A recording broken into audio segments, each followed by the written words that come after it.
जय हिंद सभी को। कैसे हैं आप सब। हम पढ़ रहे हैं भारत में राष्ट्रीय आंदोलन। राष्ट्रीय आंदोलन की एक क्लास कल आई थी और आज इनकी दूसरी क्लास। तो आइए शुरू करते हैं। रोलेट एक्ट सत्याग्रह तक कल हम पढ़ चुके हैं। तो आज का प्रथम आंदोलन है खिलाफत आंदोलन। खिलाफत आंदोलन भारतीय राष्ट्रवाद से संबंधित एक बहुत बड़ा आंदोलन था जो प्रथम विश्व युद्ध के बाद के सालों में भारतीय मुसलमानों के द्वारा किया गया था। इस आंदोलन का उद्देश्य ब्रिटिश सरकार पर दबाव बनाना था ताकि सरकार इस्लाम के खलीफा के रूप में तुर्क सुल्तान के अधिकार को बनाए रहने दे। आज का दूसरा आंदोलन है असहयोग आंदोलन। असहयोग आंदोलन बहुत ही इम्पोर्टेंट है। इसका क्वेश्चन लगभग हर पेपर में पूछा जाता है। असहयोग आंदोलन की शुरुआत 1920 में महात्मा गांधी द्वारा की गई थी। इस आंदोलन के तहत गांधी जी ने भारतीयों को ब्रिटिश सरकार के प्रति अपने सहयोग को वापस ले लेने के लिए प्रेरित किया था। 8 मार्च 1919 को ब्रिटिश सरकार द्वारा रोलेट एक्ट लाने के बाद भारतीय राष्ट्रीय कांग्रेस ने ब्रिटिश सुधारों के लिए अपना समर्थन वापस ले लिया, जिसके परिणाम स्वरूप यह आंदोलन हुआ। इसके बाद है बारदोली सत्याग्रह। बारदोली सत्याग्रह 1928 में सरदार वल्लभ भाई पटेल के नेतृत्व में बारदोली के किसानों के लिए अन्यायपूर्ण करों के खिलाफ एक आंदोलन था। अगला है नमक सत्याग्रह। महात्मा गांधी द्वारा चलाए गए प्रमुख आंदोलनों में से एक नमक सत्याग्रह आंदोलन था। अहमदाबाद के पास स्थित साबरमती आश्रम से महात्मा गांधी ने 12 मार्च 1930 ईस्वी को दांडी गांव तक 24 दिनों का पैदल मार्च निकाला था। नमक के ऊपर ब्रिटिश राज की मोनोपोली के विरुद्ध महात्मा गांधी ने यह प्रदर्शन किया था। राष्ट्रपिता महात्मा गांधी ने स्वतंत्रता दिवस मनाए जाने के तुरंत बाद यह घोषणा की थी कि वे ब्रिटिश भारत के सर्वाधिक घृणित कानूनों में से एक कानून नमक कानून का विरोध करेंगे। इस कानून ने भारतीयों को नमक उत्पादन से वंचित कर दिया था।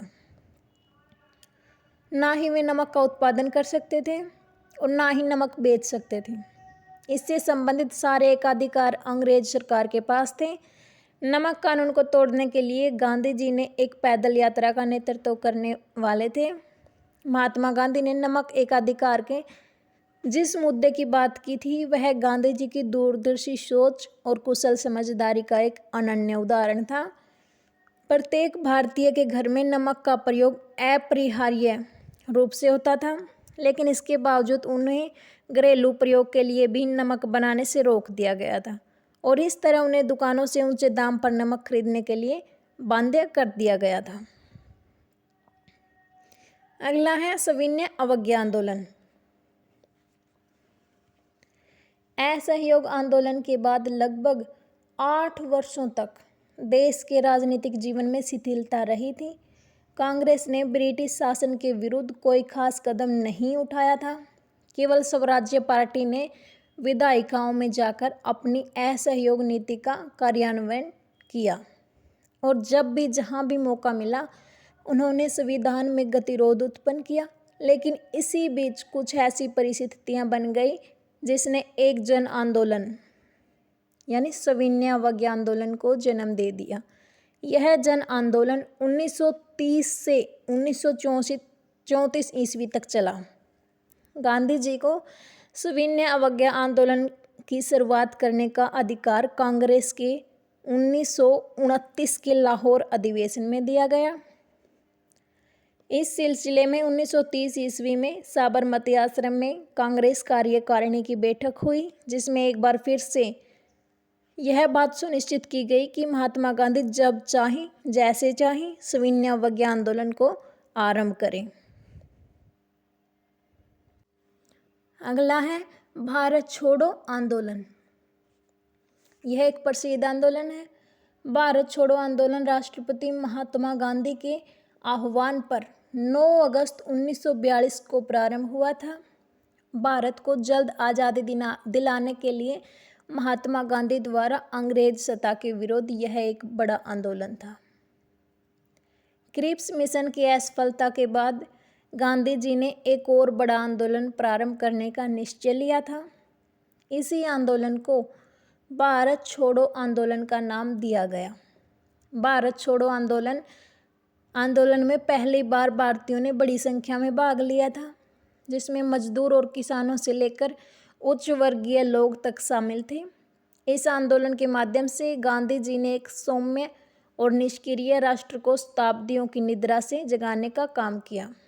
भारत छोड़ो आंदोलन भारत को स्वतंत्र भले न करवा पाया हो, लेकिन इसका दूरगामी परिणाम सुखद रहा। इसलिए इसे भारत की स्वाधीनता के लिए प्रयोग किए जाने वाला अंतिम महान प्रयास भी कहा गया है। 1942 ईस्वी के आंदोलन की विशालता को देखते हुए अंग्रेजों को ये विश्वास हो गया कि वे अब भारत में शासन का वैध अधिकार खो चुके हैं। इस आंदोलन के कारण विश्व के कई देश भारतीयों के समर्थन में खड़े हो गए थे। अगर हमारे द्वारा दी गई जानकारी अच्छी लगे तो चैनल को लाइक, शेयर एंड सब्सक्राइब करना ना भूलें। जय हिंद।